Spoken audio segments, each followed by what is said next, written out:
다르실 수 있잖아요. 다양한 생각을 가지실 수 있는데 저희가 생각하기에 우리 초등학교의 경우에는 좀 보수적으로 가자.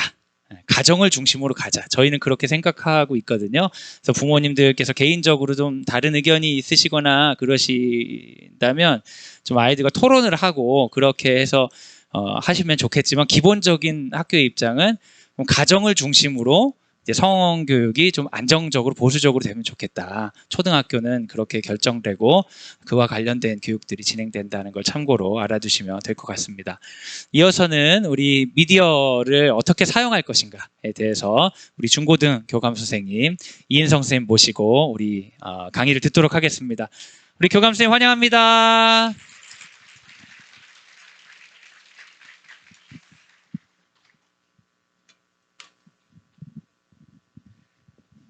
네, 안녕하세요. 안녕하세요.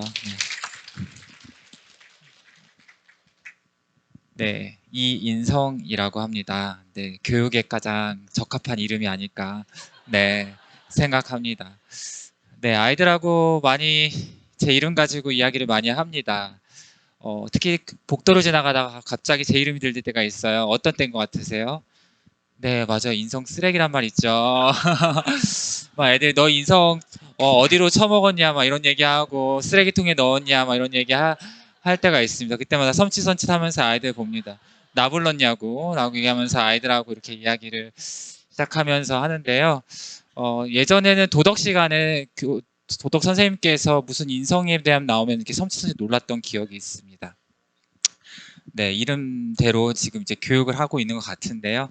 네, 사실 미디어 리터러시 교육 이걸 준비하면서 이게 물론 한 달 전에 좀 이런 교육을 이제 저한테 이제 맡겨주시면서 사실 좀 많이 마음이 어려웠어요. 왜냐하면 저는 스마트폰이 없었으면 좋겠는 사람 중에 한 명이거든요. 근데 네, 안 저는 개인적으로 그렇습니다. 네. 좀 성향이 그런 것 같아요.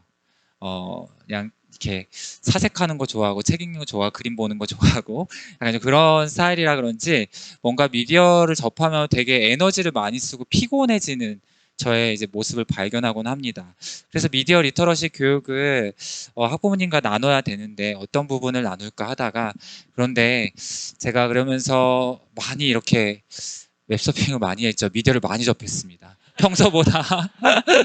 네, 많이 접하면서 다른 나라의 외국에는 어떻게 교육을 하고 있는지, 이 미디어를 어떻게 바라보고 있는지 그런 부분들을 하면서 왜 또 우리 광성드림학교는 이 미디어 중에서 스마트폰 같은 경우 이렇게 절제하는 학교로 가고 있는지 이런 부분을 한 번 더 고민하고 기도하면서 하나님 앞에서 우리 학부모님들과 어떤 이야기를 나누면 좋을까 이런 시간들을 계속 가졌던 것 같아요. 개인적으로 감사하는 시간을 가졌고 또 외국에서 이제 사례를 보면서 또 우리나라에서 지금 이제 변화되는 모습들을 보면서 우리 학부모님들은 어떤 고민을 갖고 계시고 어떤 생각을 갖고 계시는지 서로 이야기를 나누시면서 저는 항상 그럽니다. 저도 연수 이런 게 배움을 좀 좋아합니다. 그래서 그냥 단 한 개, 그 한 개를 실천하자. 저는 되게 이렇게 여러 가지를 다 잘할 수 없어서 할 수가 없어서 항상 말씀을 듣고 한 주간 뭘 붙들고 살아갈까 그것만 이렇게 실천하려고 노력하면서 살아가는 사람이거든요. 오늘 한 가지 미션 드리겠습니다. 오늘 이렇게 들으시면서 내가 실천해야 될 것 딱 한 가지만 가져가시면 부모님도 오늘 네 연수에 개인적으로는 제가 성공하지 않았나 이런 생각을 해보면서 시작하겠습니다. 네.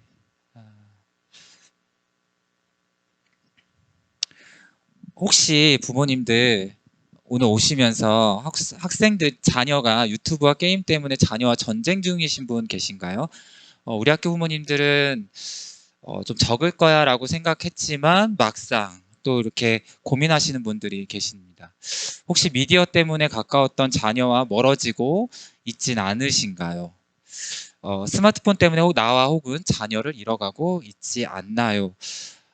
한번 이 질문을 하시면 부모님들은 어떠신가요? 저는 개인적인 얘기를 가끔 이렇게 그 연수 중간마다 하는데요. 시작을 제 아들과 딸이 있습니다. 아들과 딸로 하겠습니다. 딸이 지금 15개월이에요. 네, 네, 나이 들어서 아이를 낳아서 너무 힘든데요. 예, 감사하게 정말 감사하고 매일매일이 너무 감사로 지내고 있습니다. 왜냐하면 지난주에 아이가 걷기 시작했거든요. 네, 좀 늦게 걸었죠. 네, 어, 네, 이 아이가 반짝반짝, 스마트폰 반짝반짝, TV 반짝반짝, 이런 그 컴퓨터 제가 켜가지고 뭐 일을 하자고 한 다음에 와서 그냥 다른 거 다 제쳐놓고 컴퓨터 앞으로 옵니다. 이 15개월 아이를 보면서 이 반짝반짝 하는 거를 좋아하고 뭔가 이렇게 지가 이제 스마트폰 이렇게 부모님이 이렇게 보고 있으면 엄마 저랑 보고 있으면 계속 그냥 넘깁니다. 뭐 어떻게 하는지 막 넘기고 막 이렇게 막 합니다. 제가 그거 보면 섬뜩섬뜩 놀랍니다. 와, 얘 15개월 아기가 이렇게 빨리 습득을 할 수 있구나. 뭐 이런 생각을 하면서 최대한 멀리 해줘야겠다. 눈 보호도 그렇고 건강에도 그렇고 아이들의 이제 여러 가지 문제들이 있는 거 부모님도 아실 거예요. 그러면서 이걸 쥐어주는 순간 어떤 분이 그랬습니다. 스마트폰을 판매하시는 분 중에서 학생들에게 이제 어릴수록 판매할 때 그런 생각을 하신다고 들었어요. 얘기를 듣고 나서 저도 그 생각을 했었는데, 이 아이와 이제 부모와의 관계는 멀어지겠구나. 이러면서 스마트폰을 판매를 하신다고 하셨어요. 제가 제일 많이 고민하고 지키려고 하는 것이, 밥 먹을 때 아이와, 어, 이야기하면서 밥을 먹으려고 노력을 합니다. 이거는 진짜 전쟁인 것 같아요. 특히 5살 아이와 저희 이렇게 외식을 하게 되면 부모님들 다 아실 거예요. 요즘 외식하게 되면 스마트폰 지어주고 부모님들 편하게 드시는 부모님들 많이 계실 거예요. 지금 다들 키우셔서 다들 고개를 끄덕여 계시는데 전 지금 과정을 겪고 있습니다. 근데 최대한 아이와 소통하고 아이와 대화하려고 많이 노력을 하고 있습니다. 그러면서 이 미디어를 아이가 제가 지금 또 중고등학교 고3 지금 고3을 가르치고 있는 중고등학교도 가르치고 있으면서 아이들의 미디어 습득은 진짜 빠릅니다. 저희가 생각했던 것보다 정말 빠르고 또 문제 해결력도 빠르고 정말 이걸 미디어를 다루는 능력도 저희보다 훨씬 더 아이들은 빠릅니다. 그래서 이거를 언제 지어주느냐가 이게 되게 정말 제게 중요하구나라는 생각들을 하게 되는 것 같아요. 부모님들 이제 그러면서 제가 미디어 리터러시 교육을 이제 보면서 많은 강의들을 듣고 이렇게 하면서 부모님들 상황이 다 다를 것 같아요. 가정의 상황들 어떤 상황에 놓여 계시는지 한번 고민하시면서 들으시면 좋을 것 같아요. 그리고 이 미디어 리터러시가 무엇인지 근데 여기 저보다 훨씬 더 지금 잘 알고 계시는 부모님들도 있을 것 같습니다. 한번 보면서 이야기를 또 나누겠습니다. 네, 그냥 저는 항상 기본적인 걸 좋아합니다. 그래서 미디어가 무엇인지, 이제 어떤 사실이나 정보를 담아서 수용자들에게 보내는 역할을 하는 매개체가 미디어입니다. 우리는 그래서 미디어를 통해서 정보를 전달받고 있죠. 영국의 버킹엄 교수라는 미디어 교수 중에 유명한 교육학자가 있습니다. 이분이 미디어의 종류를 책, 신문, 잡지부터 해서 쭉 보시면 음악, 라디오, 사진, 광고, 스마트폰, 컴퓨터 게임, 인터넷, 소셜 미디어까지 이렇게 모든 것이 정보를 담고 있는 미디어라고 칭합니다. 부모님들은 미디어라고 하면 어떤 것이 먼저 떠오르시나요? 저는 아이들에게 이게 되게 중요하다고 생각합니다. 왜냐하면 미디어는 모든 여기 책도 포함되고요. 신문도 포함되고 잡지도 포함되기 때문이에요. 아이들에게 우리가 부모님들이 말한 미디어 하면 아이들은 무엇을 이야기를 할까요? 부모님들은 어떤 생각을 가지고 계실까요? 우리가 가지고 있는 생각에서 먼저 부모님들이 넓게 보셔야 시야가 넓어져야 아이들도 그렇게 바라볼 수 있습니다. 미디어는 단순히 스마트폰, 컴퓨터, 게임 이 부분이 아니다. 책, 신문, 잡지, 미디어, 여기서 소셜 미디어, 스마트폰은 가장 작은 일부다. 우리가 사용하는 일부다라는 것을부터 우리가 아이들에게 알려줘야 합니다. 그래야 아이들이 정보를 접하는 것이 다양함을 알 수가 있고요. 이것을 통해서 아이들이 스마트폰 하나에 내가 정보를 전달받는 매개체다. 컴퓨터도 하나의 정보를 습득하는 부분이다라고 인식을 하게 됩니다. 이건 어리면 어릴수록 좋다라고 합니다. 하나의 예를 들면 그 아프리카는 게임 중독이나 이런 걸 적다라고 해요. 생각하시기 어떠실 것 같으세요?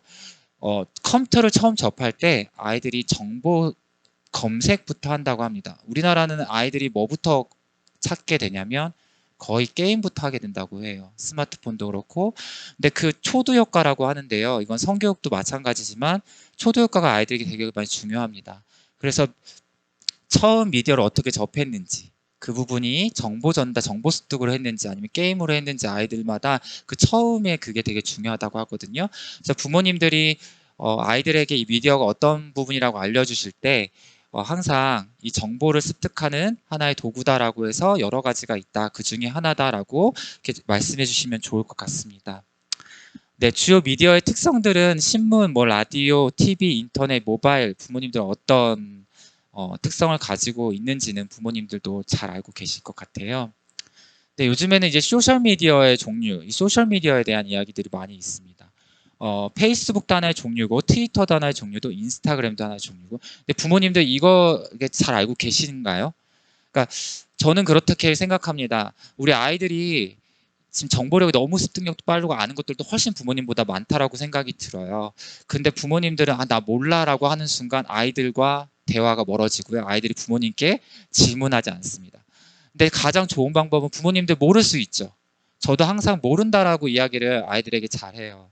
그게 뭐냐면 대신에 우리 한번 같이 알아가 볼까? 라고 해서 같이 찾아보고요. 같이 책을 찾아보면서 같이 알아갑니다. 이게 정말 좋은 것 같아요. 네. 부모님들도, 그러니까, 아까 이제, 이제 성교육 잠깐 말씀하셨는데, 저도 성교육 공부하면서, 정말 아이들에게, 아이들이 뭘 물었을 때, 근데 모른다라는 건 너무나도 자연스러운 일이고, 대신에 거기서 끝나는 것이 아니라, 우리 함께 찾아가 보자 그러면 이제 아이들은요, 훨씬 더 그러니까 부모님이 가장 큰 존재잖아요. 우리 아이들에겐 지금까지 성인이 되기 전까지는. 그렇기 때문에 부모님이 어떻게 하시냐에 따라서 아이들 달라집니다. 너가 찾아봐 라고 하면 이제 아이는 부모님께 질문을 하지 않고 스스로 찾아가면서 스스로 생각을 정립하게 됩니다. 근데 대신에 부모님과 함께 하는 시간들을 가지면서 우리 같이 찾아보자. 아빠도 잘 모르는데 엄마도 잘 모르는데 하면서 책을 찾아보시든지 같이 검색하시면서 이건 이렇대. 그러면서 너는 어떻게 생각하니? 라고 질문을 하는 순간 어떨까요? 우리 아이들하고 이제 소통이 된 관계가 되어갑니다. 근데 처음이요. 나 몰라. 시간 없어. 네가 알아봐. 이렇게 되는 부모님, 물론 이게 시간과 장소와 뭔가 공간에 그게 허락이 되지 않았을 때 그렇게 하는 순간 우리 아이들은 이제는 부모님께 더 이상 궁금한 것들 물어보지 않는다라고 해요. 얼마나 좀 안타까운 일이에요.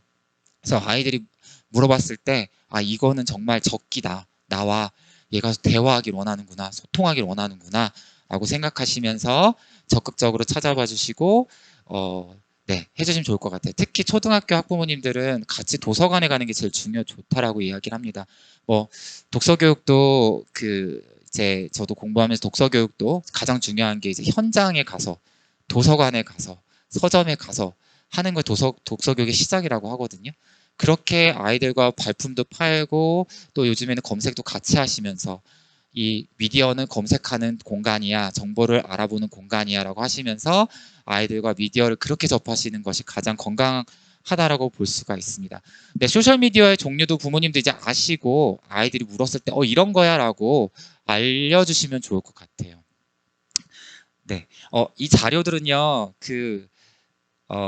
이게 한국 언론진흥재단이라고 있거든요. 거기에 정말 잘 다 올라와 있는 자료예요. 그래서 부모님들 지금 이거는 좀 자료를 보고 싶다 하시는 분들은 거기 들어가시면 전부 다 잘 나와 있어요. 또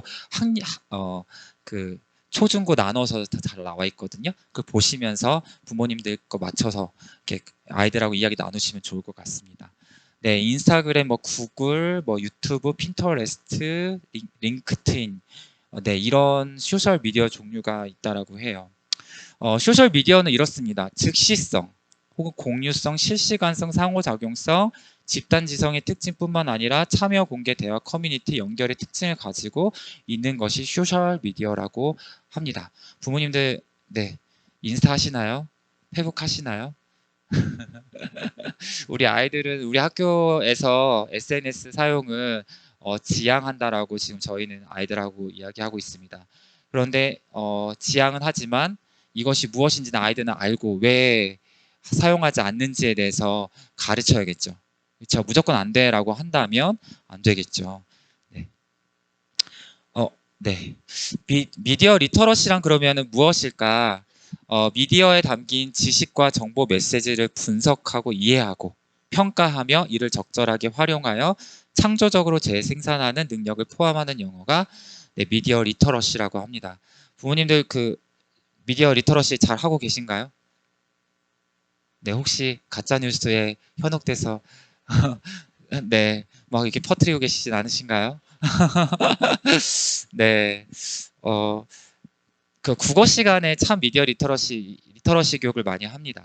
그러니까 글을 읽고도 아까 이제 성교육도 말씀하셨는데 성에 대한 이야기도 다 이제 어떻게 보면은 이것을 정보를 듣고 이제 이해하고 평가를 해야겠죠. 근데 이 다음 단계가 정말 중요합니다. 아이들은 미디어를 받아들이는 그 100% 진실로 아이들 어린이일수록 더 많이 그렇거든요.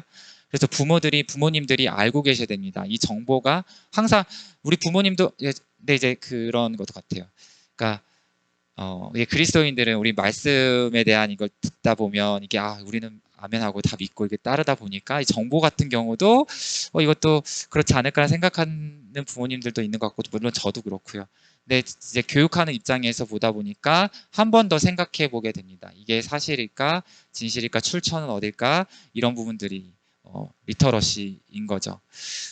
미디어 리터러시의 구성 요소는 이렇습니다. 미디어를 접근하는 능력, 미디어를 이용해서 지식과 정보의 검색, 판별, 평가 및 정보 조절 능력, 그다음 미디어에 대한 비판적 이해 능력, 네, 미디어 구조 및 기능에 대한 지식, 미디어 텍스트에 대한 비판적 읽기, 미디어를 둘러싼 사회적, 경제적, 정치적, 경제적, 기술적, 미학적 요인들을 비판적으로 사고할 수 있는 능력, 그다음 미디어를 통한 창의적 표현 능력이 있고요. 그다음 미디어를 통한 소통 능력이 있습니다. 이게 미디어 리터러시의 구성 요소입니다. 우리나라 교육에서 이제 미디어 리터러시가 중요하게 돼서 2015 개정 교육과정에 모든 교과 안에 이 미디어 리터러시가 개입되게 돼서 다 들어가 있어요. 이제 들어가서 다시 배우게 됩니다. 그래서 모든 이제 과목 안에서 미디어 리터러시가 들어가 있다는 거 부모님도 알고 계시면 좋을 것 같아요. 그래서 저희가 앞으로도 교사들이 이제 아이들 가르칠 때 이 리터러시 능력을 이제 키우는데 학교에서도 하게 된다라는 거 알고 계시면 좋을 것 같습니다.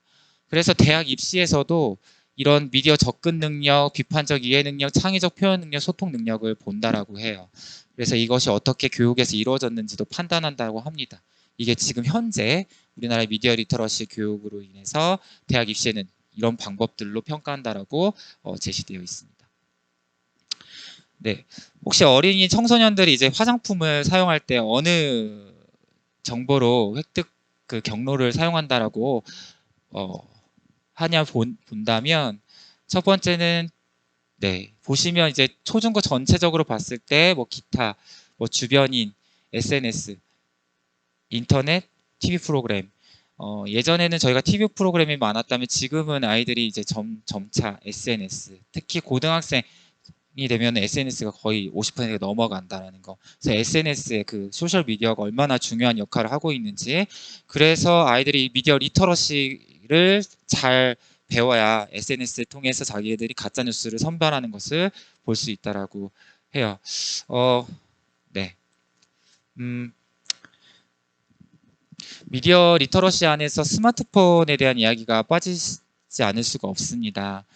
스마트폰 가의존 어머님들 많이 이제 들어보셨을 텐데요. 스마트폰의 순기능에도 불구하고 스마트폰에 과도하게 의존하는 과의존이란 스마트폰을 가지고 노는 것을 좋아하고 스마트폰 이용 조절력이 감소해서 문제가 발생하는 것을 말한다라고 해요. 네, 이제 전 연령층에서 중학생이 가장 스마트폰에 취약하다라고 이야기합니다. 유아동 가정이전 의원군은 최근 3년간 가장 큰 폭으로 증가하고 있다라고 해요. 이 안에는 많은 연구들이 있는데요. 부모님들 중학생들하고 혹시 지금 중학생 아직 이렇게 혹시 초등학교 부모님들 두 줄 앞에 두 줄이요? 이쪽이 초등학교, 이쪽이 중고. 네. 그래서 이쪽이 조금 어머님들 표정이 어두우셨군요. 네. 아니 계속 이쪽으로 오는데 어머님들이 어, 이쪽은 아직 희망이 이렇게 네 얼굴이 지금 네 이렇게 하면 되겠구나. 이쪽은 네 아이들이 생각하면 진짜 이 미디어 이 아이들 어떡할까 말. 그래서 제가 이쪽을 자꾸만 보고 싶어했던 네. 네. 저 네. 존경합니다. 네. 젊은 세대의 부모일수록 자기가 중요하다라고 해요. 그래서 식당에서 이제 자기의 밥을 먹은 아이들에게 스마트폰을 쥐어주고 집에서도 이제 자기의 생활을 하면서 아이들에게 스마트폰을 쥐어주고 미디어를 쥐어주고 네 알아서 생활하라. 이게 점점 더 많은 아이들이 그렇게 미디어와 이제 어릴 때부터 부모가 미디어가 되는 거죠. 그렇게 살아가는 아이들이 점점 더 많아진다라고 해요. 우리 학교 부모님들은 그렇지 않게 키우시려고 또 이렇게 모이신 걸로 저는 그렇게 생각하고 있습니다. 중고등가정 부모님들 정말 이 미디어와 전쟁하고 계시는 거 잘 알고 있습니다. 네, 그건 인정을 해야 되는 것 같아요. 우리 아이들이 이 정보를 알려고 미디어 접한다라는 거, 그리고 미디어가 하나의 이제 자신의 제2의 심장이라는 것을 인정을 하셔야 네, 그 다음부터 이제 해결이 되는 것 같아요. 네. 이 연구를 보다 보면 좀 마음에 안타까운 게 있어요. 젊은 세대 부모. 근데 저도 가끔은 진짜 아이가 이게 TV를 보고 있으면 부모님 뭐 할 수 있잖아요. 아이들 뭐 미디어 보고 있으면 뭐 할 수 있잖아요. 근데 그것을 어떻게 벗어날 수 있을까라는 것을 계속 고민하는 것 같습니다. 네. 가해전 현황이요. 2017년도를 보면 중학생이 고위험군이 제일 높습니다. 잠재적 위험군도 중학생이 제일 높고요. 유치원생도 2017년도에 이제 이렇게 어린이집 포함해서 올라가면서 점점 더 이렇게 높아지고 있다라고 합니다. 네. 청소년들이 그러면 스마트폰 가해전 이유 1위가요. 조절 실패라고 해요. 스마트폰 이용 시간을 조절하는 것에 어려움이 있다라고 합니다. 그리고 두 번째는 다른 어떤 것보다 스마트폰을 갖고 노는 것을 좋아하기 때문에. 그래서 저희 학교에서 스마트폰을 사용하지 않는 것을 저희가 원칙으로 하고 이 부분을 아이들하고 꾸준히 이야기하고 있는데요. 아이들이 조절할 수 있다라고 생각하시는 부모님들 있으실 텐데 아이들은 조절 능력이 어른들보다 현저히 떨어지기 때문에 그 아이들의 특성을 이해하고 계셔야 돼요. 저희가 많은 지난주에도 미디어에 대한 이야기가 분명 선생님들 하셨을 거고 우리 학교의 규칙에 대해서도 이야기를 하셨을 거예요. 교육 특색에 대해서. 근데 저희가 미디어를 사용하지 않는 건 아니잖아요. 그렇죠? 학교에서도 이제 크롬북을 지원받아서 크롬북 사용을 하고 있고요. 가정에서도 부모님들이 아이들 과제나 이런 또 영어 같은 경우 초등 라지 퀴즈 하느라고 미디어를 접하고 있을 테고요. 근데 스마트폰에 대해서는 이제 개인 작은 미디어이기 때문에 이 부분에 대해서는 저희가 함께 지키고 노력하자라는 것을 아이들의 건강한 것을 돌려주자, 지켜주자 그런 의미에서 거부하는 운동이잖아요. 그래서 이런 부분들을 부모님들께서 아이들과 잘 소통하셔가지고 이걸 지켜나가시는 것이 아이들의 건강을 지켜주는 일이라고 생각합니다. 고려대 안암병원 정신의학과 이현정 교수님 이런 이야기를 하셨어요. 밤에 스마트폰, 태블릿 PC에서 나오는 인공빛이 생체 리듬을 깨트려서 무력감, 우울감을 부른다며 비정상적인 리듬이 반복되면 질병으로 악화될 수 있다.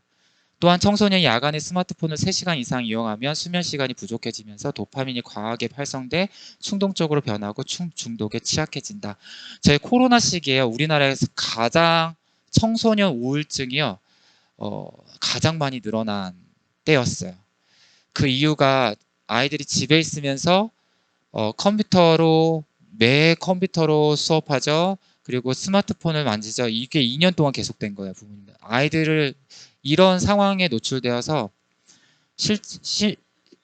이 그 유명하신 정신과 의사 선생님 만나려면 지금도 2년을 기다려야 된다고 해요.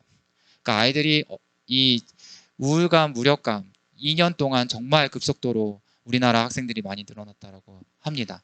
그만큼 또 이 스마트폰 같은 경우는 특히 부모님 몰래 이불 속에 들어가서 이거를 가장 낮추고 빛 가장 낮추고 이불 속에 들어가서 가장 잘할 수 있는 부분이잖아요. 그건 잘 모르잖아요. 어떻게 돼야 될지. 네, 학교에 오면요, 우리 학교 학생들 중에서도 막 피곤해하고 힘들어하고 이런 친구들 막 이야기 나누다 보면 밤새도록 스마트폰을 보는 경우도 있고요.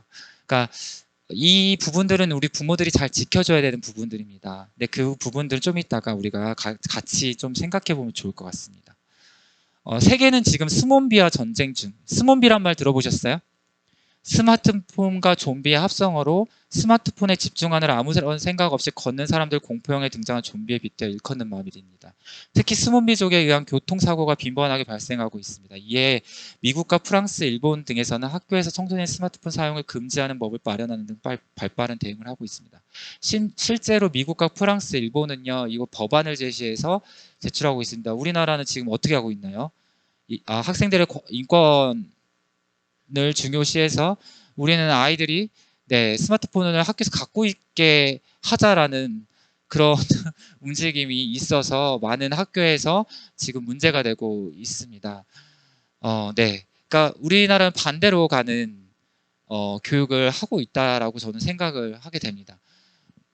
근데 우리 학교는 다행히 감사하게도 우리 부모님들이 이런 스마트폰을 사용하지 않는 것을 우리가 지켜주자라는 의미에서 이렇게 함께 교육을 하고 있어서 우리 학생들이 정신적으로는 건강하게 자라지 않을까 그런 생각을 합니다. 네, 우리 이쪽 부모님들은 네. 네. 자, 그래서 우리나라 현대해상 교통기후 항공연구소에 따르면 스마트폰을 보며 걷다가 교통사고를 당한 사례는 2017년 177건으로 2005년에 비해 1.5배 수준 높았다고 해요. 스마트폰을 2시간 이상 쓰는 초등학생의 교통사고 위험이 그렇지 않은 초등생보다 5.8배가 높다라는 연구 결과가 나올 정도로 이 스몬비아 전쟁 중이라고 하는데요. 실제로 부모님들도 그런 아이들 많이 보시죠. 스마트폰을 보면서 횡단보도를 건너가거나 스마트폰을 보면서 이제 혼자 가고 친구들은 옆에 같이 가는데 다 스마트폰하고 이렇게 가고 있는 모습들도 많이 보셨을 것 같아요. 네, 여기서 광성대림학교의 초기 2009년, 2010년 이때 아이들이 스마트폰을 사용했습니다. 그럼 아이들에게 스마트폰을 나눠주면요, 종례 때 스마트폰 나눠주면 아이들이 이제 안녕히 계세요 하면서 스마트폰 보면서 이제 각자 이렇게 가요. 네. 그리고 또 저희 학교에서도 스마트폰으로 인해서 많은 일들이 일어났었죠. 물론 지금은 리터러시 교육을 통해서 많이 이렇게 정화가 된 부분들도 있긴 하지만 학생들이 친구도 중요하지만 스마트폰이 더 중요함을 더 많이 이야기를 합니다. 그래서 스마트폰을 쥐어주는 순간 이제 아이들은 그 길로 가죠. 이제 그러면 이제 집에 가는 길에 처음부터 끝까지 이제 스마트폰을 보면서 가게 되는 거죠. 부모님들도 운전하시다가 많은 아이들을 봤을 때 저건 아니지 않나 라고 생각하셨을 것 같아요. 이런 부분들이 있다라는 거 보시면 좋을 것 같아요. 그래서 점점 더 늘어나고 있습니다. 이런 부분들 점점 더 줄어들진 않을 것 같아요. 그래서 부모님들이 지켜주셔야 될 것이 무엇일까라는 것들, 그리고 아이들이 휴대전화는 절대 걸을 때는 보지 않도록 하는 것이 중요하다고 보십니다. 네, 이제 또 게임에 대해서 얘기를 안 할 수가 없는데요. 청소년의 게임 이용률과 중독 현상은 위험 수위에 다다르고 있다라고 통계청이 발표했습니다. 2017년에 따르면 초등학교 고학년의 91.9%가 게임을 하고 있고요. 중학생의 82.5%가 게임을 하고 있고 고등학생의 64.2%가 게임을 하고 전체의 2.5%가 게임 중독 상태라고 합니다. 부모님들 자녀들은 게임을 하나요? 하시나요? 안 하시나요? 안 하신다면 저기 초등학교 고학년의 91%, 9%가 한다는데 네, 그러면 나머지 네, 8.9%에 속하는 아이인 거고요. 아니면 91.9%. 근데 중독이 2.5%라고 해요. 근데 게임 중독은 정신건강 질환의 하나로 인정해야 한다는 주장이 지속되고 있고, 이에 따라 세계보건기구에서는 게임 장애를 세계 질병으로 분류한다고 이제 밝히기까지 했습니다. 게임할 때 영향을 받는 두뇌 영역에 보시면 코카인의 중독자의 뇌가 저렇게 오른쪽 아래 이렇게 파랗게 보이는데, 인터넷 게임의 과다 사용자의 뇌도 저렇게 바뀌는 것을 보게 됩니다. 네. 그래서 게임에 중독되면 전전 두피질 내 안화 전두피질이 활성화가 되면서 코카인 등 마약의 중독 상태와 유사하게 변한다고 해요. 네, 많은 위험이 있다라는 거죠. 근데 중독 형상은 부모님들 혹시 자녀를 보시면서 다른 취미나 활동보다 게임을 최우선으로 하는 거, 게임이라는 행동을 멈출 수가 없거나 문제가 생기더라도 게임을 계속하거나 시간을 늘리거나 개인, 가족, 사회, 학습 일 등의 중대한 문제가 생겼을 때 이와 같은 행동을 대신에 12개월 이상 반복하면 중독으로 간주한다고 해요. 이 부분들은 부모님들께서 알고 계시면 내 아이에 대해서 잘 보실 수 있을 것 같습니다. 네, 이제 유튜버에 대한 이야기를 잠깐 할 텐데요. 1인 미디어의 세상으로 바뀌었죠. 인터넷 게임 방송 콘텐츠로 구글사의 유튜브가 대표적인 1인 미디어 플랫폼입니다. 유튜브는 그 기능에 따라 순기능, 역기능으로 구분하여 살펴볼 수 있습니다. 유튜브의 순기능은 다른 매체보다 신속하고 다양하다는 점이지만 역기능 유튜브의 내용에 여과장치 없이 거짓 정보도 빠르게 확산될 수 있는 점입니다. 네, 유튜브가 나쁘다고는 볼 수는 없잖아요. 그렇죠? 네, 순기능, 전문 매체보다 훨씬 더 신속하고 다양하죠. 다른 사람의 삶을 통한 간접적인 경험을 할 수 있고 일반인뿐만 아니라 전문가들의 조언이 무료로 제공된 학습 효과를 가져오고요. 근데 역기능은 유튜브는 누구나 영상을 업로드할 수 있어 정보에 여과장치가 없습니다. 확인되지 않은 내용과 거짓 정보를 올려도 검증 없이 빠르게 확산될 수 있고 내용에 맞지 않는 제목을 달고 조회수를 늘리는 경우가 있다라고 해요. 이런 순기능과 역기능이 있습니다. 네. 2016년도 스탠퍼드 연구팀은요, 미국 12개 주 중고등학생과 대학생 7,804명을 대상으로 학생들이 정보의 신뢰성을 어떻게 평가하는지에 대해 실험한 결과 10대 청소년 대부분이 소셜 네트워크 서비스에 유통되는 거짓 정보와 가짜 뉴스를 그대로 믿는 것으로 확인되었다고 합니다. 학생들은요, 어린 아이일수록 작성자가 누구든 간에 사진의 크기가 크고 설명이 길고 자세할수록 진실로 받아들입니다. 네. 그리고 청소년들은 기사 형식을 흉내낸 광고에 대해서도 정보의 진위를 의심하지 않는다고 해요. 즉 가짜뉴스에 대한 분석 및 비판력이 필요하다라고 볼 수 있는 거죠.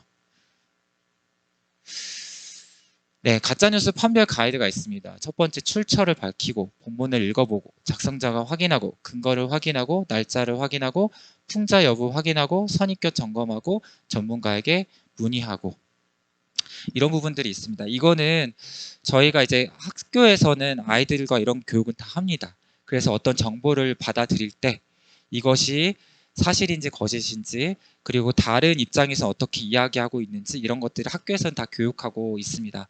우리 부모님들 세대, 그러니까 저희 세대에서는 이런 것들 확인 없이 그냥 무조건 주입식으로 다 듣다 보면 이게 거짓인지 진실인지 확인할 수는 없었잖아요. 근데 요즘 아이들은 이런 부분들을 훨씬 더 비판 능력이 저희보다 뛰어나다라는 것을 아이들하고 이렇게 교육을 하다 보면 알 수가 있어요. 그래서 부모님들께서도 항상 그냥 보시는 그런 부분들에 있어서 아이들이 무엇을 이야기하고 이야기할 때 함께 찾아보면서 이게 진실인지 거짓인지 한번 이렇게 확인해 보는 것들을 보시면 좋을 것 같습니다.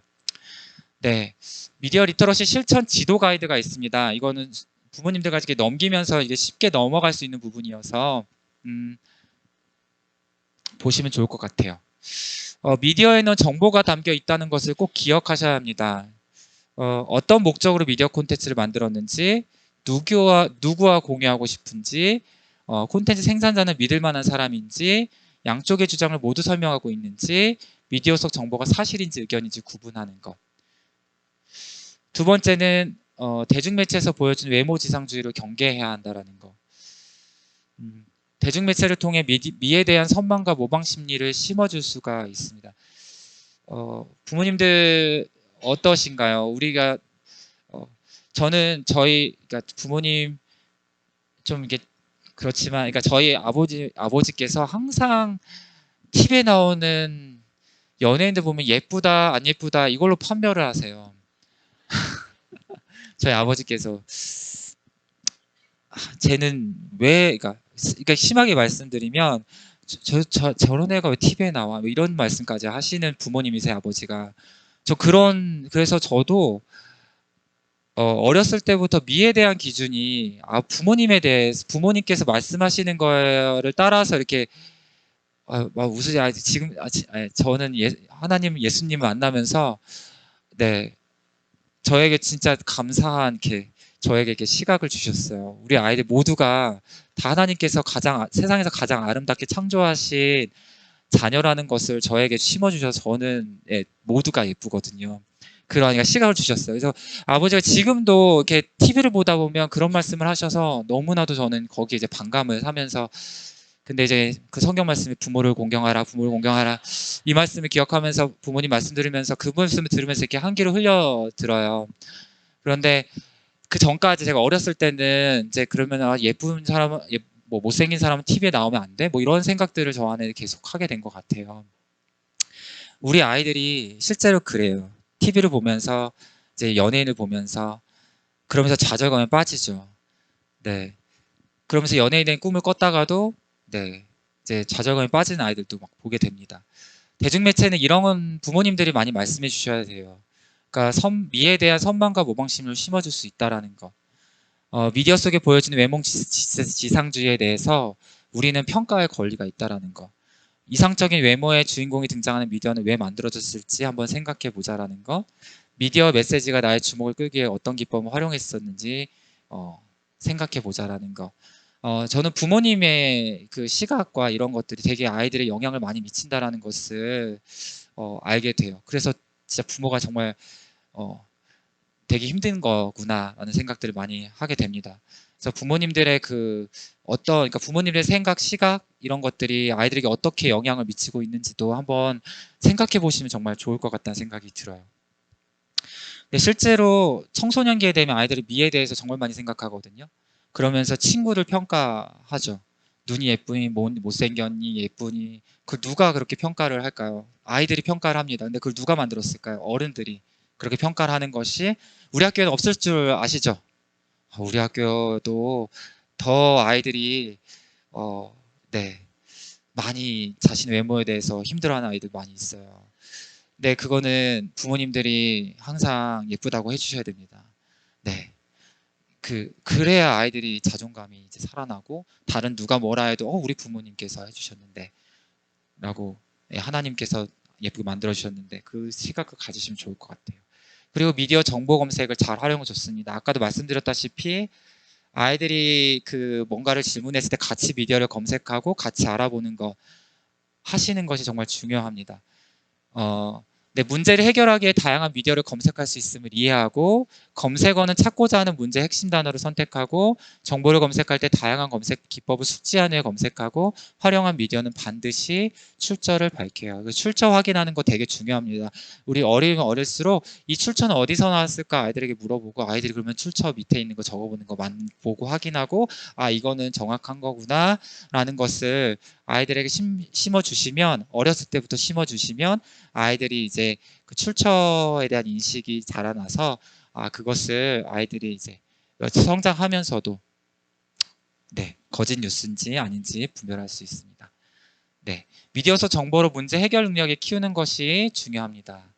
네, 단계별 문제 해결 과정을 이해하고 브레인스토밍으로 아이디어를 내는 방법을 이해하고 다양한 미디어 정보 자원에서 정보를 찾을 수 있고 검색한 자료에서 필요한 정보만 골라내고 새로운 정보를 만들어서 공유하고 문제 해결 과정과 결과를 평가하는 것. 네, 중요합니다. 그리고 스마트폰을 현명하게 사용하는 것이 있습니다. 저는 이건 부모님들께서 좀 보여주셨으면 좋겠습니다. 네, 이런 부분들은 네, 저희는 좀 넘어가도록 하겠습니다. 네, 온라인 게임에 대해 잘 이해해야 합니다. 온라인 게임 무조건 안 된다라고 말씀하시는 부모님들도 계세요. 그런데 아이들에게 찬성과 반대 입장을 한번 너가 이야기 한번 해보자. 온라인 게임의 찬성 입장, 반대 입장을 한번 이야기해보자. 그래서 이제 그러면서 아이들이 이제 찬성 입장에서 이야기하는 것보다 아이들 스스로 반대 입장을 많이 이렇게 찾고 이야기하다 보면 스스로 아이들이 이제 알게 돼요. 왜 조절을 해야 되는지. 그러니까 부모가 무조건 하지 말라고 하는 것보다 우리 찬성 입장, 반대 입장을 한번 같이 찾아보자. 같이 알아보자. 그러면은 아이들이 이제 보면서 너는 어떻니? 꼭 너의 생각은 어떻니? 라고 물어본다면 아이들의 입에서 찬성해서 많이 할 거예요. 이렇게 이야기하는 아이들은 거의 없습니다. 네, 그러니까 한번 그런 부분들을 좀 이야기하시면 좋을 것 같고요. 대신에 게임을 할 때 그 게임 아이들이 게임 머니를 많이 이렇게 주고 받습니다. 그래서 게임 거래를 하기 전에 뭐 상대방의 전화 계좌번호를 사이버 캅에서 조회하여 이전 피해 신고 내용을 확인하세요. 이런 부분들이 있어요. 실질적으로 아이들이 하다가 부모님의 명의 동용하고 이런 일들이 많이 있습니다. 부모님들 그런 부분들은 좀 이렇게 투명하게 아이들하고 이야기를 나누시고 이런 부분들을 아이들이 게임을 한다라면 부모님들을 소통하면서 이 부분들 정확하게 해주시면 좋을 것 같고요. 절대로 타인과 아이디 비밀번호를 공유하지 말라고 가르쳐 주셔야 돼요. 이게 많이 문제가 되고 있습니다. 아이들이 서로 그 타인의 아이디의 비밀번호를 많이 공유를 해요. 게임하는 친구들 보면. 그러다가 많이 문제가 또 됩니다. 아이디 친구의 그 게임 캐릭터를 팔고 막 이러면서 몰래 팔고 이러면서 네, 실제로 문제가 많이 일어나서 이게 네, 학폭으로까지 이루어지는 경우들이 많이 있어요. 그래서 부모님들께서는 이런 부분들도 알고 계시면 좋을 것 같아요. 아까 유튜브 이야기를 했는데요. 유튜브는 누구나 영상을 업로드하고 공유할 수 있는 동영상 플랫폼이라는 거, 따라서 내용과 거짓 정보를 올려도 검증 없이 빠르게 확산될 수 있음을 유의하고요. 유료 서비스 구입은 부모님과 상의해서 신중하게 행동하고 1인 미디어를 통해 전달되는 정보가 가치 있는 정보인지 한번 판단해 보는 것. 네, 이런 부분들도 한번 같이 공부해 보시면 좋을 것 같습니다. 네. 가짜뉴스 아까 한번 얘기 드렸었는데요. 뉴스 출처를 일단 확인하고 뉴스 작성자가 실존 인물인지 어떤 이력을 가졌는지도 확인하는 것도 중요합니다. 그래서 뉴스를 뒷받침하는 정보가 실제 맞는지 판단하고요. 뉴스가 제작된 날짜를 확인해서 오래된 뉴스를 재탕하거나 가공한 건 아닌지 확인하고 상반된 입장을 모두 담고 있는지 확인해 봅니다. 국어 시간에 아이들하고 이제 미디어 매체 리터러시 교육을 공부를 할 때 아이들이 이제 많이 하는 게 이제 복사 붙이기를 해요. 근데 복사 붙이기를 하면서 발표할 때 아이들한테 이 출처는 어딘지 계속 그걸 가르치고 있습니다. 그리고 제대로 이해했는지, 그 출처가 어딘지 이걸 계속 반복해서 이야기하고 있어요. 아이들 습관처럼 이렇게 복사 붙이기를 해서 발표하는 경우들이 많이 있는데요. 이런 부분들도 우리가 계속 아이들의 이야기하면서 이게 정말 진실된 건지 아니면 출처가 어디에 있는지 누군지 이런 부분들을 항상 이렇게 계속 반복해서 가르치고 있습니다. 네, 이제 온라인상에서도 예의를 지켜야 하는 것 이런 부분들을 부모님들 너무 잘 아실 것 같아요. 네. 개인정보 보호도 이제 더 중요하게 되는 거죠. 아이들에게 이런 부분들도 항상 말씀해 주셔야 돼요. 어느 사이트 가입할 때 비밀번호를 주기적으로 변경하고 친구들에게 알려주지 않고 네. 혹시 PC방이나 공용해서 이용했을 때 꼭 잘 끌 수 있도록 로그아웃하고 끌 수 있도록 가르쳐 주시고 출처가 분명한 자료는 다운로드 않다라는 거 하지 말라라는 것 그리고 개인정보가 유출되었다면 사이트 관리자에게 삭제 요청하고 이런 부분들을 아이들에게 알려주셔야 합니다. 네, 저작권을 보호해야 되는 것이 있습니다. 저작권 침해 문제로 많이 문제가 되고 실제적으로 얼마 전에 유명한 작가가 또 자살하는 경우도 있었죠. 이런 저작권법에 대한 것들도 우리 아이들하고 이야기하고 자기가 만든 그러면서 자신이 만든 표현물들이 어떻게 다른 사람이 활용했을 때 어떻게 되는지도 한번 역지사지로 물어보는 것도 되게 중요합니다. 이런 부분들도 아이들에게 말씀해 주시면 좋을 것 같아요. 네. 어머님들 스마트 미디어 시대의 어머님들 뉴스 분석하고 들으시는가요? 네. 아이들에게 이것을 이제 중학교 되면은 이제 가르치는데요. 이 뉴스를 작성한 사람 누군가? 작성자가 언론인이 아니라면 어떤 사람인가? 이 뉴스를 발행 기관은 어딘가? 생산자는 왜 이 뉴스를 만들었을까? 이 뉴스의 제목은 무엇인가? 뉴스에 등장하는 취재원은 누군가? 뉴스에 포함된 시각 자료의 내용은 무엇인가? 이 뉴스는 육하원 측에 맞게 작성되었는가? 이 뉴스의 제목에서 강조되는 내용은 무엇인가? 뉴스에 포함된 사진이나 이미지가 강조하는 내용은 무엇인가? 이 뉴스의 핵심 내용은 무엇인가? 이 뉴스에 포함된 편견이나 고정관념이 있는가? 누가 이 뉴스에 관심을 가질 것 같나? 이 뉴스에 제기한 주장과 동의하나 아니면 이 문제를 다른 사람들 어떻게 생각할까? 이 뉴스를 다른 사람과 공유하고 싶은지 어떻게 할 건지. 부모님들 혹시 뉴스 한번 보실 때 이렇게 하시진 않으시죠? 그런데요, 부모님들 하셔야 해요.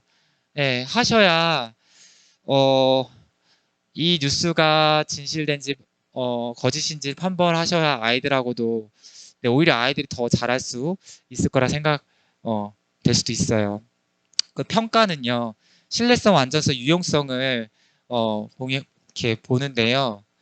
그러니까 작성자는 믿을만한 것인가 쭉 있습니다. 이런 부분들은 그 한국언론진흥재단에 찾아보시면 거기에 다 잘 올라와 있어요. 그래서 이런 부분들이 있고, 혹시 그리고 이 PPT는 제가 이렇게 넘겨드릴 수도 있으니까 보시고 이 부분들을 한번 보시면서 재미 있으실 거예요. 뉴스를 한번 보시고, 이 뉴스의 출처? 이 뉴스는 어디지? 이 근거는 어딘가? 하면서 아이들에게 같이 한번 이렇게 해보시면 아이들도 뉴스 보는 눈이 훨씬 더 달라질 거예요. 그런 활동들을 하시면 아이들 좋아할 것 같습니다. 네. 제 시간이 이제 끝나가고 있는데요. 그 유튜브에 미디어 리터러시라고 치시면 많은 분들이 강의를 많이 올려놓으셨어요. 저보다 훨씬 더 잘 하시는 강의자들이 많이 나와서 강의를 하고 좋은 자료들도 많이 올라와 있고 많이 있습니다. 근데 저도 부모님들께 지금 이렇게 지금 50분 정도 이렇게 이야기를 드렸는데요. 근데 저는 가장 중요한 게 하다 보니까 이건 것 같아요. 부모님들 아이들과 소통하고 계시나요? 대화하고 계시나요?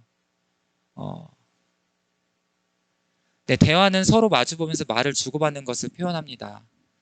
그 소통은요, 대화를 넘어서 말을 통해서 서로 막힌 것을 뚫어가는 과정이라고 해요. 부모님들 자녀와 소통하는 과정을 겪고 계세요? 네.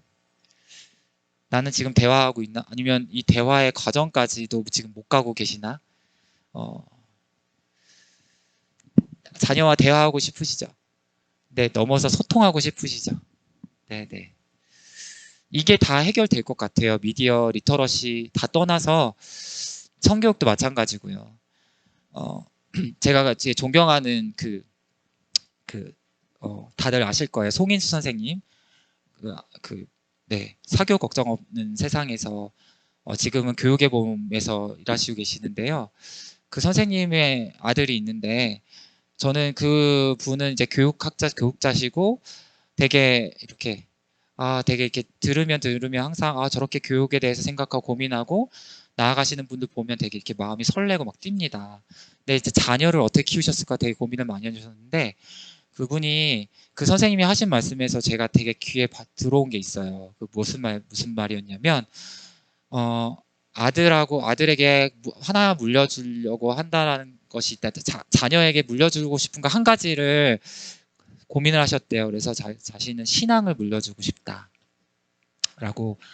하셔서 신앙을 아이들 물려주려고 되게 많이 노력을 하시고 이렇게 사셨는데, 어느 순간 아이가 교회를 안 가겠다고 이렇게 선언을 했다라고 하세요. 자기는 다른 건 다 떠나서 신앙만 물려주면 된다라고 생각했는데 거기서 무너지신 거예요. 그러면서 생각하신 것이 이 소통이라고 하셨어요. 소통을 하면 신앙에 대한 이야기를 할 수 있고, 그 아이가 이제 그 다음부터는 자기 이야기를 듣지 않으셨다라고 이렇게 말씀을 하셨어요. 어떤 일이 그 안에 있었고 어떻게 자랐는지는 잘 모르겠지만 그러면서 소통에 대해서 계속 생각을 하셨대요. 소통을 어떻게 해야 될까? 근데 그러면서 이제 신앙 이야기가 되면서 지금은 이렇게 돌아왔다라고 말씀을 하시는 이야기를 제가 들으면서 저도 항상 그 생각을 했었어요. 하나님께서 나를 선택하셨고 내 자녀에게도 하나님의 자녀로 살아가는 방법, 신앙을 물려줘야 생각을 했는데, 저도 지금은 이 소통에 대해서 되게 생각을 하고 있습니다. 아까 말씀드렸던 15개월 둘째와 첫째가 지금 5살이거든요. 어, 네, 5살 아이와 소통을 하려고 노력을 하고 있습니다. 부모님들 기억하시면 5살 때 기억하시나요? 지금은 뭐든지 안 한다, 안자를 앞에 붙어가지고 안 한다라는 이야기를 많이 해요. 싫어, 안 해. 이 부분을 많이 하는데요. 그 아이 어떻게 하면 소통을 하면서 볼 수 있을까라는 고민을 하고 있어요. 그리고 중고등학교에 아이들 만나면 항상 소통하려고 이 아이들이 어떤 마음을 갖고 있는지, 어떤 생각을 갖고 있는지라고 하다 보니까, 조금은 이렇게 소통을 하기 위해서는 어떤 것을 노력해야 되는지를 알겠더라고요. 네. 근데 자녀와는 잘 안 되더라고요. 네. 5살 아이와는 좀, 네, 안 되는, 죄송합니다. 글씨가 깨졌는데, 소통의 원리 첫 번째는요, 소통을 잘하려면 자신이 아니라 상대방을 봐야, 해야 한다라는 거. 네. 너무 쉬운 말이죠. 소통을 잘하려면 나를 보는 게 아니라 상대방을 봐야 되고, 소통을 잘하는 사람은요, 자신이 어떤 말을 하는 것보다 상대방이 자신의 말을 어떻게 듣느냐에 더 관심을 갖는다고 해요. 지금 내 아이는 어떻게 내 말을 듣고 있는지, 나는 말을 하고 있는지, 네, 잔소리를 하고 있는지, 네. 소통의 두 번째는 말은 빙산과 같다라고 합니다. 빙산 아시죠? 네, 그 끝에 위에 보이는 부분과 보이지 않는 부분이 있습니다. 빙산을 과소평가하다가 크게 다친 이제 배들은 빙산만 보고 가다가 밑에 이제 큰 빙산이 있다라는 것을 부딪혀서 이렇게 자초하는 경우들이 있는데, 우리가 말을 할 때 보이는 부분만 하다가 아래에 있는 부분들 놓칠 때가 많이 있죠. 네, 생각하시면 좋을 것 같아요. 세 번째는 다름을 인정하는 거. 소통의 힘은 다른 것이 공동의 목표를 향해 나아갈 때 나온다라고 해요. 비슷한 것들의 만남이 고집하면 소통의 힘을 포기하는 것과 마찬가지예요. 부모님들과 그러니까 성경 말씀에도 분명히 하나님은 너희들 생각과 다르다, 난 너희의 생각과 다르다라고 말씀하시죠. 그래서 우리는 항상 하나님의 생각을 집중하려고 노력하잖아요.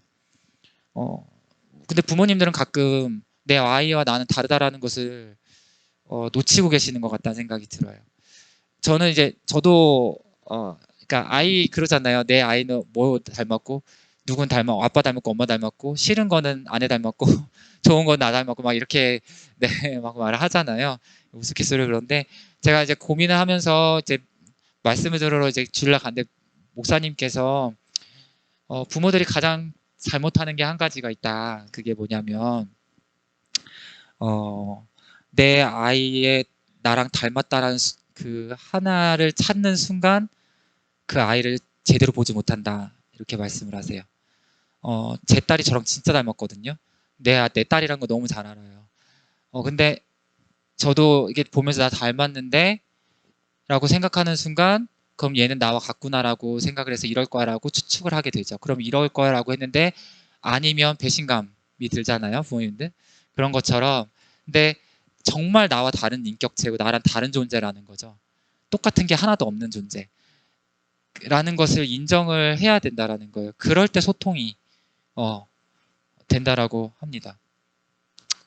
네, 기술이 있다라고 해요. 어떠냐? 방어 태세를 낮춥니다. 완전한 진실은 없고 늘 누구도 옳을 수는 없고 그래서 자존심을 내려놓고 자녀의 주장에 대해서 생각해 보는 거예요. 부모의 태도로 인해 자녀의 말에 귀 기울일 수 있는 개방적인 마음을 갖게 된대요. 자녀는 자신이 더 이해받았음을 알고 편안함을 느껴서 마찬가지로 부모님의 말에 집중하게 된다라고 해요. 네. 부모님들 이렇게 화가 나면 아무것도 안 보이면서 말이 이렇게 계속 나오잖아요. 그런데 이제 저도 계속 공부를 하는 것 같아요. 5살 아이 자꾸 이렇게 얘기하면서 이 아이를 어떻게 양육할까라고 보면서 얘를 보면 네, 얘한테 집중하면 얘가 지금 무엇을 원하는지 보이더라고요. 그게 이제 얘가 무엇을 원하는지 보이게 되면 말을 다르게 하게 되고 조금 이렇게 성장하는 것을 보게 됩니다.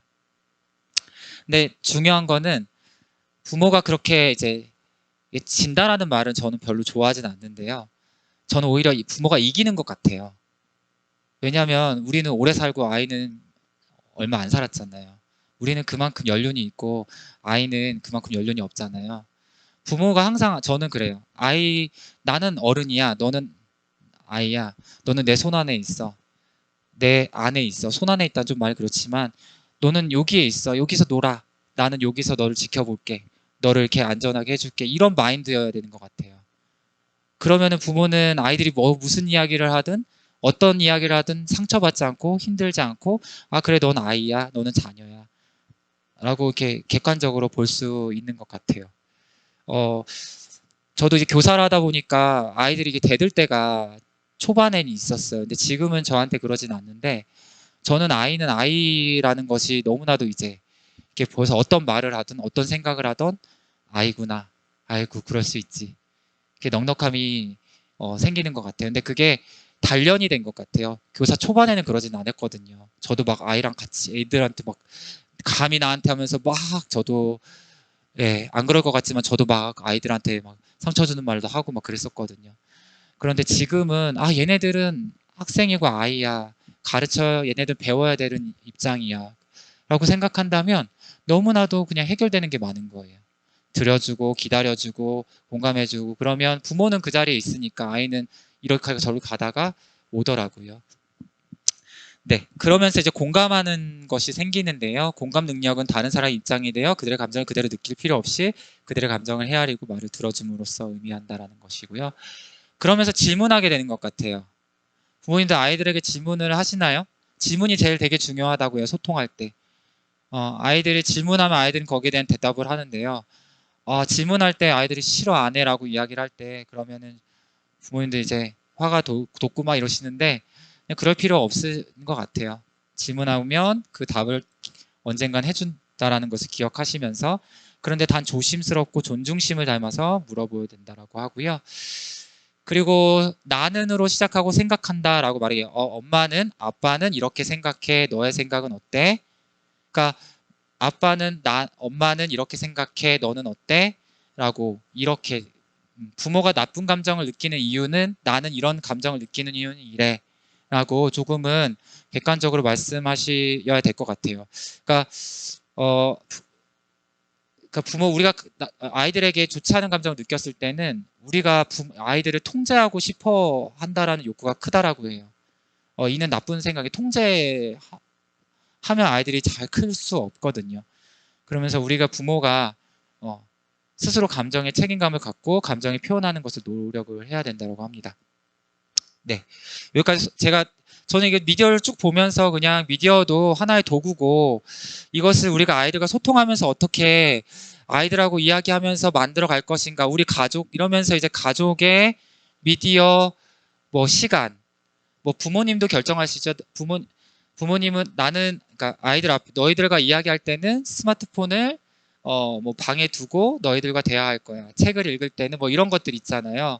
그런 것들을 충분히 이야기하면서 미디어를 선용하셨으면 좋겠어요. 무조건 사용하지 말라. 이것이 아니라 우리 가족의 미디어 네, 뭐 10계명 해서 1. 먼저 뭐 하겠다. 이런 것들은 충분히 부모님들과 아이들하고 재미있게 만들어서 붙여놓으실 수 있을 것 같아요. 그래서 아이들도 보면서 지켜나가고 또 만약에 지켜지지 않았을 때는 다시금 이렇게 이야기하면서 소통해 나가면서 이렇게 정해 나가면 가족의 규칙을 정해 나가면 충분히 아이들은 부모님이 우주기 때문에 부모님의 그 말씀을 들으면서 살아갈 거라고 어, 생각이 들어요. 중고등학생들 아이들 등치는 컸어도 아이들은 아이들입니다. 부모님들 눈 낮추시고요. 꼭 근데 중요한 게 그건 것 같아요. 아이들 눈 보면서 혹시 이야기해 보세요. 혹시 어떤 부모님은 그러시더라고요. 눈 보면서 이야기하면 눈물이 나서 할 얘기를 못 해요. 그래서 안 보고 막 말씀을 하신다고 하는데요. 막 소리를 지르다가도 아이 눈을 보면요. 사실은 눈을 보면 끝나거든요. 그렇지 않으세요? 눈을 보면 혼내다가도 눈을 보면 더 화나세요? 아이가 눈이 막 치켜뜨고 막 이러면 더 화나시나요? 막 그러면서 눈을 보고 얘기하자 막 흔들면 눈을 보고 억지로 말고 눈을 봤는데 아이가 눈을 이렇게 뜨고 있다면 분명 이유가 있을 거예요. 부모가 무서울 거고 근데 그거는 다 우리 부모의 몫인 것 같아요. 그렇지 않을까요? 네, 저 가끔 이렇게 예, 5살 아이 전 이렇게 막 네, 막 하다가 눈을 보면 제가 웃음이 나와요. 그래가지고 혼내다가 웃음이 나와가지고 씩 웃고 이렇게 안아주거든요. 그러면은 그 다음에는 얘가 언제 그랬는 그러니까 그 행동을 안 해요. 어, 그러니까 눈을 보고 이야기하는 거, 네, 한번 해보세요. 그러니까 네, 아이들 눈을 보고 꼭 이야기를 해보시면 그게 저는 소통의 기술 중에 첫 번째가 아닐까.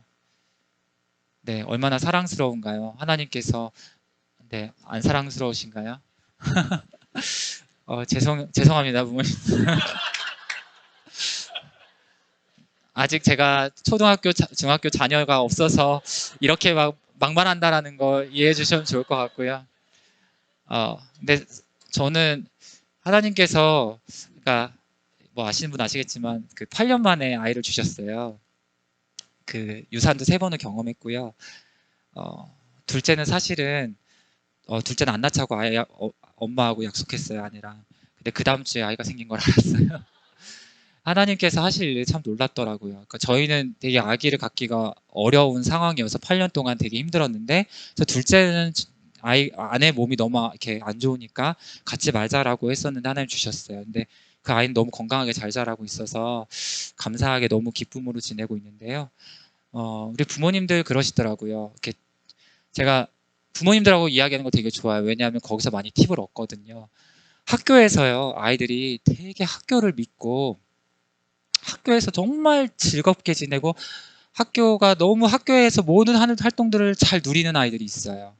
근데 그렇지 않고요. 학교에서 뭔가 이렇게 삐딱하게 있고 학교에서 선생님들 뭘 하자고 하면은 좀 이렇게 저거 꼭 해야 되나 이렇게 눈초를 보는 아이들이 있어요. 차이가 뭔지 아세요? 부모님들의 차이가 있더라고요. 부모님은 제가 말씀드리는 건 부모 학교를 믿고 맡겨달라는 말씀들 첫 번째를 드려요. 그러면서 학교의 선생님들도 어른이잖아요. 그러니까 그러니까 선생님들이 잘 믿고 선생님들 하시는 거에 너가 어떤 선생님들 말씀 잘 듣고 좀 그대로 학교에서 하는 거를 한번 해봐라고 아이가 학교 공간이 온전히 이렇게 믿을 만한 공간이 되게 부모가 도와주셔야 돼요. 그리고 나는데 만약에 아이가 좀 학교에서 어려움이 있다, 무슨 일이 있다라고 얘기했을 때는 어, 선생님과 소통하시고 어른들과 소통해서 아이가 그 공간에서 잘 해결해 나갈 수 있도록 이렇게 보호자 역할을 해주시면 학생들은 학교에서 분명 잘 지내거든요. 그런데 근데 이거는 그런 것 같아요. 어른들이 어떻게 하냐에 따라 아이들이 달라지는 거 기억해 주시면 좋을 것 같고요. 네, 미디어 리터러시 교육이지만 저는 미디어는 정말 정말 작은 한 부분이거든요. 근데 이걸 너무 크게 우리가 생각하고 있어서 이 정보 전달하는 하나의 역할 이 부분 때문에 부모님들이 전부를 잃어버리시는 부모님들도 많이 봤어요. 그런데 오히려 크게 부모님들은 이 미디어가 하나의 정보 전달 수단으로 작게 느끼시고 잘 알아보시고 잘 알고 대처를 하시고 아이들과 소통하시면서 교육하시면 이 정말 선용하시면서 아이들도 건강하게 자랄 수 있을 거라고 생각을 해요. 어, 한국 미디어 그 언론 재단을 이렇게 꼭 들어가 보세요. 그러면 초등학생, 중학생, 고등학생 이렇게 미디어에 대한 것들 잘 나와 있고요. 저도 이게 보면서 되게 많이 연구를 하셨구나. 그리고 것들을 그러니까 정보는 거기서 많이 이렇게 택하시면 좋을 것 같습니다. 네, 제가 막 서두 없이 이런저런 얘기도 많이 말씀드렸는데요. 네, 소통 한 가지만 기억하고 가셨으면 좋겠어요. 눈 보고 이야기하는 우리 부모님들 되시면 좋겠다라는 바람으로 네, 제가 기도하고 마무리하도록 하겠습니다. 네. 사랑의 하나님 참 감사합니다. 우리에게 하나님께서 정말 세상에서 가장 아름다운 귀한 자녀들을 가정으로 보내주시고 또 그 가정들에게 이 광성드림학교를 알게 하셔서 이 하나의 공동체로 묶어주신 하나님 진심으로 감사드립니다. 하나님 지금 이 세대에는 무분별한 정보들이 많이 떠돌아 다니고 있습니다. 우리가 그것이 거짓인지도 모르고 받아들이며 살아갈 때가 많습니다. 하나님 저희에게 늘 하나님의 지혜로 세상을 분별할 수 있는 눈을 허락하여 주시고 우리 어른들이 우리 부모와 교사들이 먼저 세상의 것을 잘 구분하고 분별하면서 살아가 우리 아이들에게 그것이 잘 흘러갈 수 있도록 주여 도와주시옵소서. 우리는 너무나도 무지합니다. 그래서 주님 앞에 무릎 꿇고 나아갑니다. 주님 그럴 때마다 우리를 눈동자같이 지켜주시는 우리 하나님께서 우리를 정말 어루만져 주시고 인도하여 주셔서 바른 길로 우리가 먼저 걸어갈 수 있도록 인도하여 주시옵소서. 우리 아이들이 그것을 보고 배워서 정말 하나님의 나라의 선한 일꾼으로 성장할 수 있도록 인도하여 주시옵소서. 주님 이 시간 주님께서 미디어가 무엇인지 알려주셨습니다. 우리 교사들과 부모가 먼저 이 미디어를 잘 분별할 수 있도록 도와주시고 우리 아이들에게 미디어를 잘 가르쳐서 미디어를 잘 분별할 수 있도록 주님 인도하여 주시옵소서. 이 시간 함께하여 주심에 감사드리며 예수님의 이름으로 기도드립니다. 아멘. 감사합니다. 선생님 감사합니다. 제가 우리 인성 선생님 이제 앞에 나오시건 하면 몇 번 얘기를 드린 것 같은데 제가 학교에 근무한 지 얼마 안 돼서 초창기죠. 제가 근무한 지 초창기에 인성 선생님께서 앞에서 학부모님들께 뭔가 이렇게 설명을 하고 계셨어요. 근데 새로 오신 학부모님인 거죠. 그분도 학교에 대해 잘 모르시는데 저한테 와서 묻는 거예요. 앞에 계신 저분이 교목이세요? 이렇게 묻더라고요. 제가 교목인데 그 교목 외모 저도 참 보고 저분이 목사님인가 나보다는 확실히 목사님 같다 제가 그런 생각했던 것 같습니다. 이인성 선생님께서는 그 좋은 교사 운동이라고 우리 기독교 교사들의 모임에서 오랫동안 활동하셨고요. 기운실이라는 교사 모임이 있습니다. 기독교 윤리 실천운동본부 우리 그 작년에 전체 전국 회장도 하시고 우리 뭐 그런 건 아닌데 시민단체 회장은 막 이런 건 아닌데 그래서 그 기독교 교육을 위해서 우리 학교에서뿐만 아니라 대외적으로도 다양한 활동과 여러 연구들을 하세요. 참 이런 교감 선생님이 있는 학교는 굉장히 드뭅니다. 그리고 아이들이 교감 선생님과 대화하는 거 참 좋아하고요. 그래서 참 우리 학교의 자랑입니다. 우리 선생님들은 다 자랑이에요. 참, 제 사연을 얘기를 안 하려고 했는데 계속 시리즈로 얘기를 해와가지고 뭔가 아무 얘기를 안 할 수가 없을 것 같아서. 여러분 2019년에 전국 채식협회에서 우리나라의 채식주의자의 비율을 발표했는데요. 전국에 몇 퍼센트나 채식주의자일 것 같으세요? 우리나라에? 너무 많이 얘기하시는 거 아니에요? 채식주의 주변에 고기 안 드시는 분 2, 3% 얘기한다고 그러더라고요. 2, 3%. 주변에 채식주의자 있으세요? 없으세요? 전 있긴 있는데 한 분 알고 있어요. 근데 별로 없죠. 그게 2, 3%의 어떤 느낌인데 지난 강의 들어보셨으면 기억하시겠지만 10대 스마트폰 보급률이 99%랍니다.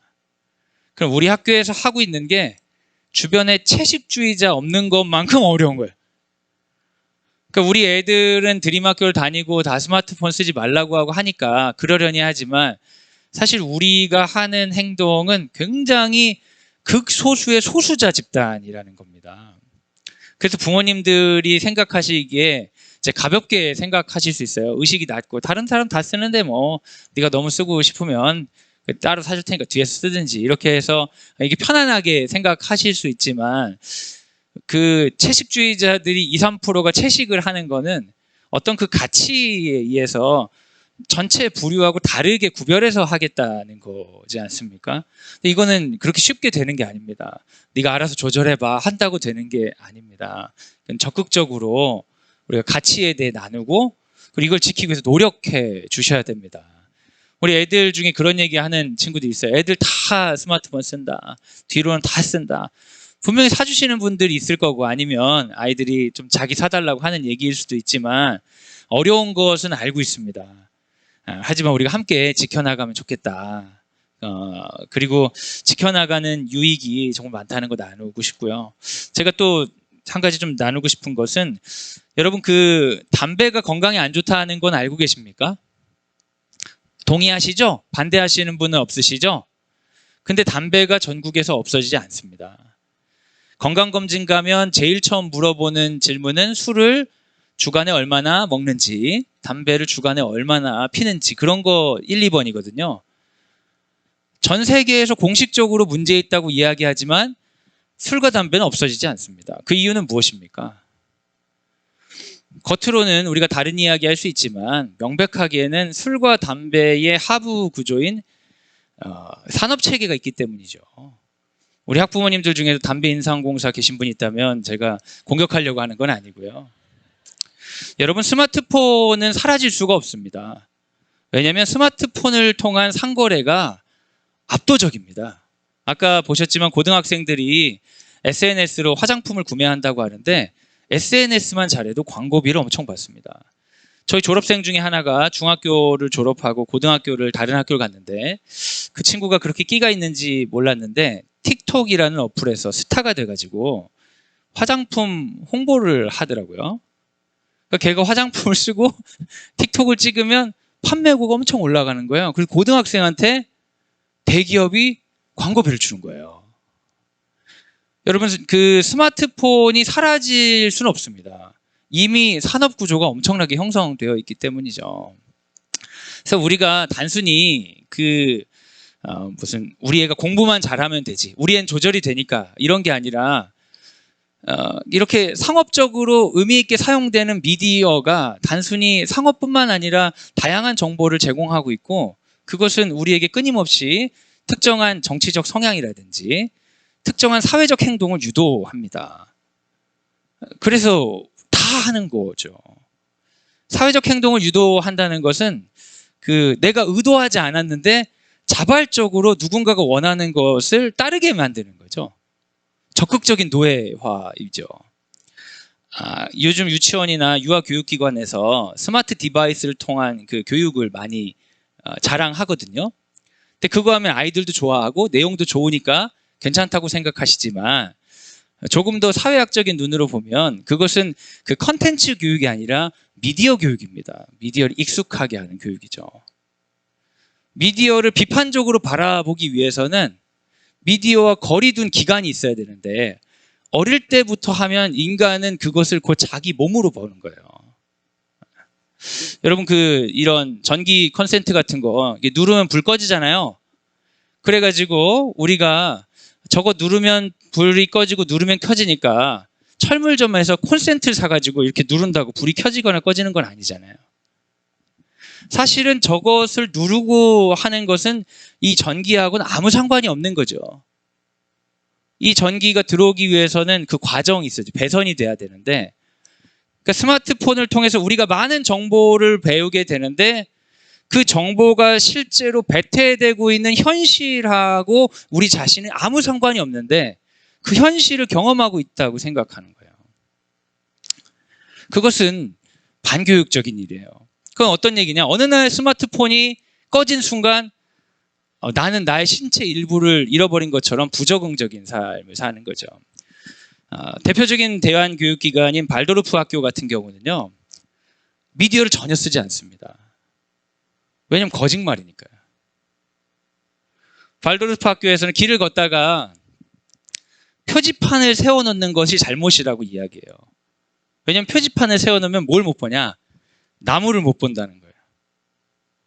실제로 우리 삶은 여기 지금 있는데, 그런데 지금 여기에 있는 것보다 더 많은 것들을 우리에게 가져오는 것, 그게 실제같이 느껴지는데 그것을 제공하는 사람들이 멈춘 순간 나는 할 수 있는 게 없어지는 거예요. 근데 진짜 교육은 뭐냐? 나로부터 시작해야 하는 거죠. 내가 어떻게 사유하고 내가 어떻게 느끼고 내가 어떻게 할 수 있는가부터 시작해야지. 여러분, 게임 같은 거 하면 굉장한 일을 하지 않습니까? 마법도 막 쓰고요. 엄청난 일을 하는데 실제 그건 못하는 거예요. 그건 누군가 제공해 준 것을 노예처럼 우리가 따라가는 거죠. 근데 실제 내가 할 수 있는 일은 버튼을 누르는 일밖에 못하는 거거든요. 많이 예화로 드시는 건데 실리콘밸리에서는 아이들에게 스마트폰을 줄 때 조립하는 법부터 가르쳐 준다고 하더라고요. 컨텐츠를 이용하는 소비자가 아니라 생산자로 배우라고. 그러면 그 아이들은 조립하는 법을 배우고 게임을 볼 때 어떻게 배우냐? 게임을 만드는 법을 배운다고 하는 거예요. 왜냐면 걔네들은 그걸 통해 생산자가 되고 남들을 부릴 생각을 하기 때문이죠. 근데 우리 아이들은 너무 무분별하게 소비자로서 열심히 학습을 하고 있는 거예요.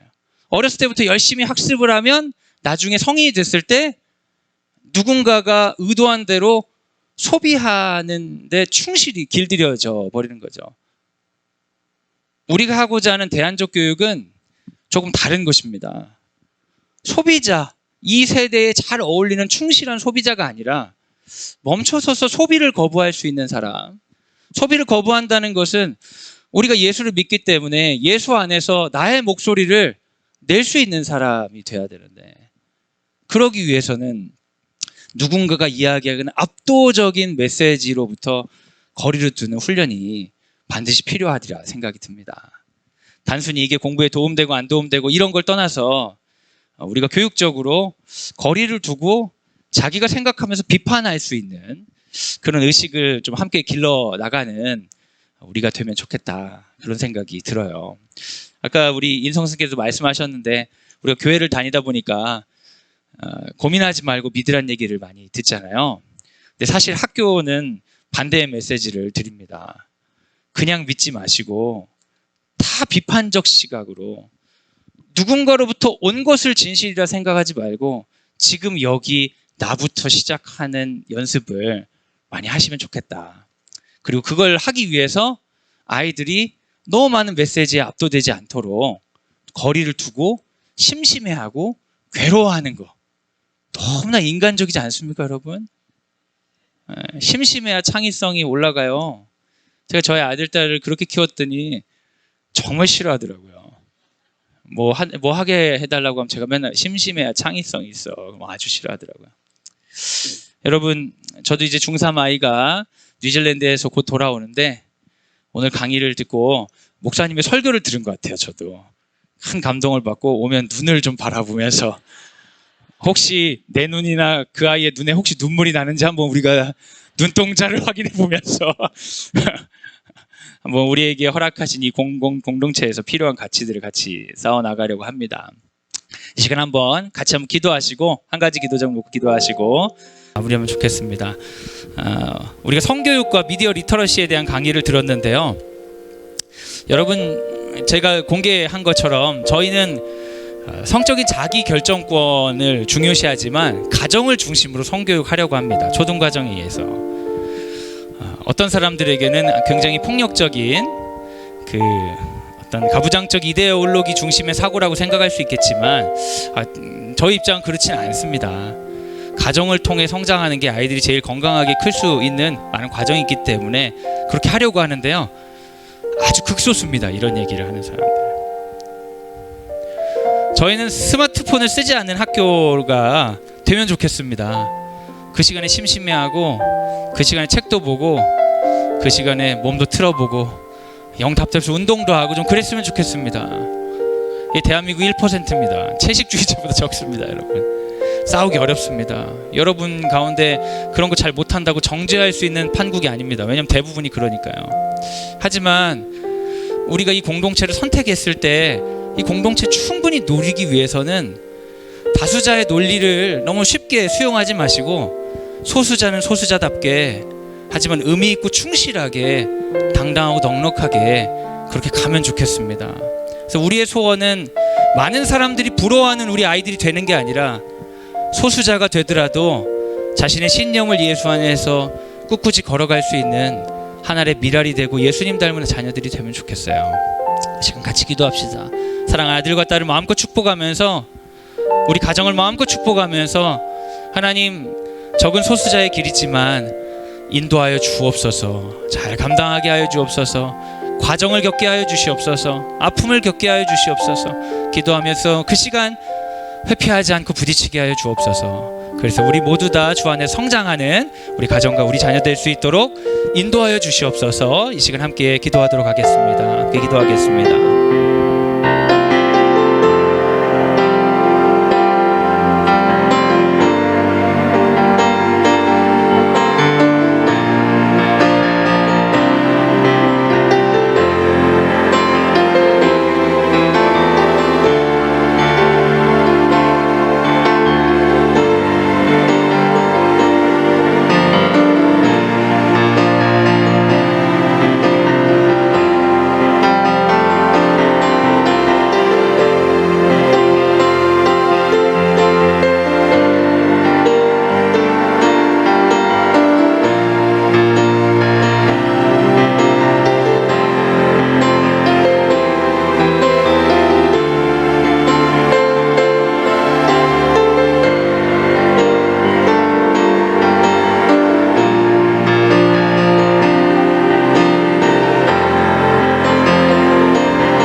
기도드리도록 하겠습니다.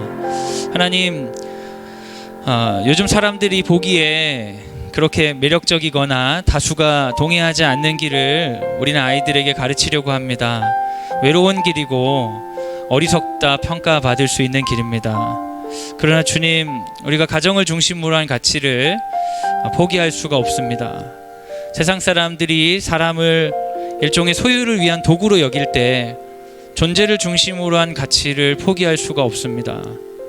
화면을 통해 조작할 수 있고, 화면을 통해 유익을 창출할 수 있고, 화면을 통해 마음껏 혐오할 수 있다고 생각하는 이 시대의 정면으로 도전하며 눈앞에 있는 사람의 손을 잡는 연습을 시키려고 합니다. 아이들도 어색해하고 우리도 귀찮습니다. 그 화면을 통해 분리하고 우리도 우리 할 일을 하고 싶습니다. 그러나 주님, 그 화면을 걷어내고 그 아이가 가지고 있는 불편함들, 그 아이와 만나면서 겪어야 되는 아픔들을 우리가 끌어안을 때, 그 눈을 바라볼 때에 그 과정 가운데 존재의 귀중함, 존재의 무게들을 배우게 하여 주시옵소서. 새로운 일을 하는 건 귀찮은 일이고 남들이 하지 않는 일은 불안한 일이지만 주님, 이것이 정답이 아닐지라도 우리가 선택했기 때문에 이 자리에 머물 때에 하나님, 세상이 발견하지 못하는 새로운 해법으로, 해답으로 우리 가정과 우리 자녀들을 새롭게 인도하여 주시옵소서. 간절히 바라는 것은 우리 아이들이 이 교육 과정 가운데 이런 것들이 마음에 심기어져서 세상을 살아갈 때 사람을 도구로 보지 않고 존재로 여기며, 세상을 바라볼 때 이성을 성적인 존재가 아니라 함께 가정을 이끌어 나갈 하나님 나라 공동체로 바라볼 수 있는 그런 은혜 또한 허락하시기를 원합니다. 진행되는 과정에서 은혜를 더하여 주셔서 하나님께서 하나님께서 숨겨놓으신 충만한 복을 누리는 방송드림 공동체 되도록 인도하여 주시옵소서. 이제는 예수 그리스도의 은혜와 하나님의 사랑과 성령의 교통하심이 성교육과 미디어 리터러시 강의를 들으며 하나님, 새롭게 하나님께서 기뻐하시는 일들 시도해 보겠습니다 다짐하는 사랑하는 광성드림학교 모든 식구들 위해 지금부터 영원까지 함께 하시기를 간절히 축원하옵나이다. 아멘.